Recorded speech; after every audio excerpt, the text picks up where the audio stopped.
क्यों? तो लिंग पुराण के अंदर और शिव महापुराण के अंदर वर्णन किया गया कि भगवान शंकर ने नंदी को वचन दिया था, सुनो नंदी। शंकर भगवान से नंदी कहता है हमारा भरण पोषण कैसे हो?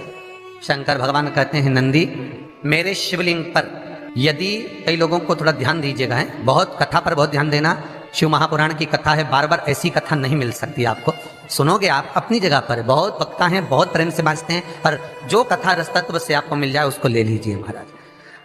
कोई वस्तु, कोई भोजन आप बनाकर लेकर गए हो, कोई पकवान आप बनाकर लेकर गए हो, कोई फल लेकर गए हो, यदि शिवलिंग पर वो पकवान, वो मिठाई, वो फल टच हो गया तो वो खाने के योग्य नहीं रहता, वो घर पर लेकर मत आना, मंदिर में ही छोड़कर। यदि भोजन, पकवान, मिठाई, शिवलिंग यहां पर है और भोजन का भोग तुमने इतनी दूर से लगाया है, फल इतनी दूर रखा है, वो शिवलिंग पर टच नहीं करा गया है, तो उस प्रसाद को, उस फल को आप पा सकते हो, उसको खा सकते हो। पर जो शिवलिंग पर टच हो गया फिर वो केवल नंदी, श्रृंगी, भृंगी, प्रेतों का, भूतों का, आहूतों का भाग होता है। प्रेत, भूत, आहूतों का, वो फिर खाने योग्य नहीं है। हाँ, यदि नर्मदेश्वर महादेव हैं, नर्मदा जी के जल से कोई शिवलिंग प्रकट हुआ है, नर्मदा जी के जल से, कोई कंकर से, नर्मदा के जल से अगर कोई शिवलिंग प्रकट हुआ है, उस शिवलिंग की स्थापना कहीं पर है या आपके घर में है, तो उसको कुछ भी टच हो जाए वो पा सकते हो, पर बाकी के शिवलिंग को स्पर्श किया हुआ नहीं पा सकते। केवल एक नर्मदेश्वर महादेव नर्मदा के जल से प्रकट हुए। कई लोग पूछते हैं ये सांप है कौन, ये सर्प है कौन, तो उसको बताओ ये भगवान शंकर के गले में जो एक सांप पड़ा हुआ है ये भगवान विष्णु हैं। और शंकर भगवान के सिर पर जो जटा में सांप दिखता है, वो हाथ में सांप बंधे रहते हैं, वो दो हाथों में, कमर पर, सिर पर, केशों पर जो सांप 5 नजर आते हैं वो, तो बताओ ये शंकर भगवान की 5 लड़कियां हैं, जया, विषहरा, शामली बारी, दो तली और देव।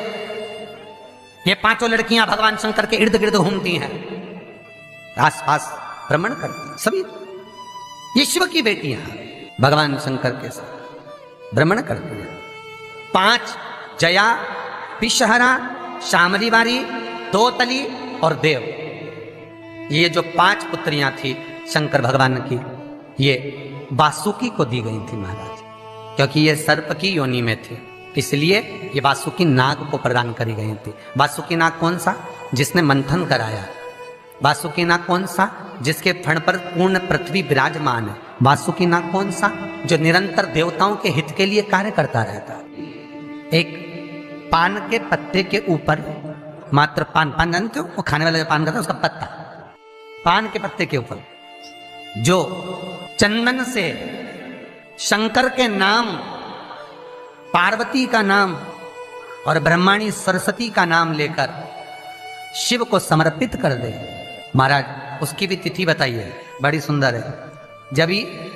जब रवि का पुष्य योग पड़े, रवि पुष्य नक्षत्र हो, रवि का पुष्य योग पड़े, उस समय पान के पत्ते पर चंदन से शंकर, पार्वती और सरस्वती का स्मरण कर कर जो शिवलिंग के ऊपर उस पान के पत्ते को चढ़ाकर 5 बेलपत्र, 3 समी पत्र समर्पित कर देते हैं, उस बच्चे से चढ़वा देते हैं, वो बच्चा कभी पढ़ने में कमजोर नहीं होता, विद्या में बढ़ता ही बढ़ता है।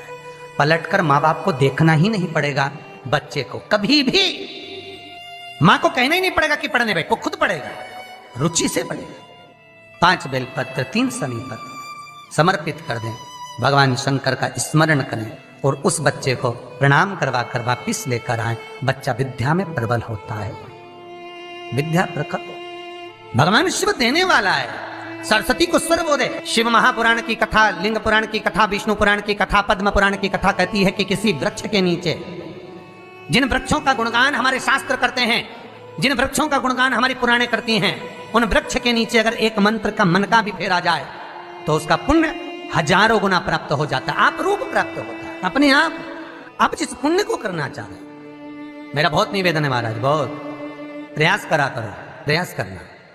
अगर हाथ के मनके की माला भी नहीं हो और किसी पीपल के पेड़ के नीचे 15 मिनट बैठने का मौका मिल गया, आंवले के वृक्ष के नीचे 5 मिनट बैठने का मौका मिल गया, किसी आंवले के वृक्ष के नीचे 5 मिनट बैठे हो ओम नमो नारायण का मंत्र का स्मरण कर लो, ओम नमो भगवते वासुदेवाय का जाप कर लो, बस उसका फल 4 गुना 1000 गुना प्राप्त हो जाता है। शमी के पेड़ के नीचे बैठे हो, श्री शिवाय नमस्तुभ्यम का जाप करिए, 4 गुना फल मिलेगा, 1000 गुना फल। बेलपत्री के पेड़ के नीचे गए हो, ओम नमः शिवाय ओम का जाप करिए, फल मिलेगा। उस फल को हमें पाना है। कई लोग कहते हैं महाराज हम पूजन बहुत करते हैं, हम पाठ करते हैं, हम अर्चना करते हैं, हम व्रत रखते हैं, हम उपासना करते हैं, हम दान करते हैं, हम पुण्य करते हैं, हम सत्कर्म करते हैं, उसके बाद भी दुख क्यों है? हम पूजन तो कर रहे हैं।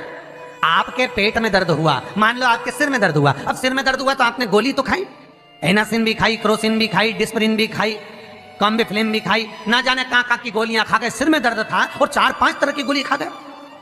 तुमने जब तो गोली खा ली और गोली खाने के बाद तुम्हें थोड़ा सा असर भी हो गया, पर इतनी गोलियां जो खाई है तो बाद में रिएक्शन तो करेगी, कुछ तकलीफ तो देगी, कुछ गर्मी तो करेगी, बीपी शुगर ऊंचा नीचा कर सकती है, नहीं पाई।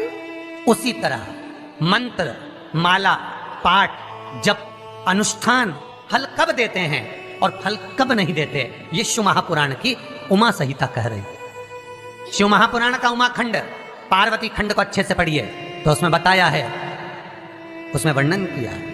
हम पाठ करने बैठे, इतनी बड़ी पोथी लेके लोग बैठ जाते हैं, पहले राम रक्षा स्तोत्र पढ़ लिए, फिर ये पढ़ लिए, गीता जी का अध्याय पढ़ लिया, ये पढ़ लिया, ये चालीसा, दुर्गा चालीसा, शिव चालीसा, तांडव, ये वो, ये मंत्र जप लो, वो मंत्र जप लो, फिर कोई महाराज बता गया वो मंत्र जप लो, फिर कोई महाराज बता गया वो मंत्र जप लो, ये वाला देवता ला के अलमारी में रख लो। इतनी बड़ी पूजन की अलमारी, बस इतनी बड़ी, ज्यादा से ज्यादा होगी तो इतना बड़ा पूजन का घर, कमरा, उसमें इतना सारा देवता। रामेश्वर गई तो उनको ले आई, जगन्नाथ जी गई तो उनको ले आई, द्वारका गई तो उनको ले आई, वृंदावन गई तो उनको ले आई, महाकालेश्वर गई तो उनको ले आई, सारा देवी देवता वहीं बैठा, पितृदेव, ये देव, कुल देवी, शंख देव, घंटी देव, दिया देव, सब उसी में, गणेश जी, शंकर जी, हनुमान जी, राम जी, सब भरा बड़ा। और पूजन करने सुबह से आई, सुबह से इतनी सी शक्कर लाई कटोरी में, इतनी सी शक्कर कटोरी में, भगवान को नहला धुला के कटोरी धर दी, इतनी बड़ी अलमारी में सारा देवता ऐसा कसा कसाया बैठा है, सारा देव। तीर्थ करने फिर गई तो गणेश जी शंकर भगवान से बोले पिताजी फिर जा रही है।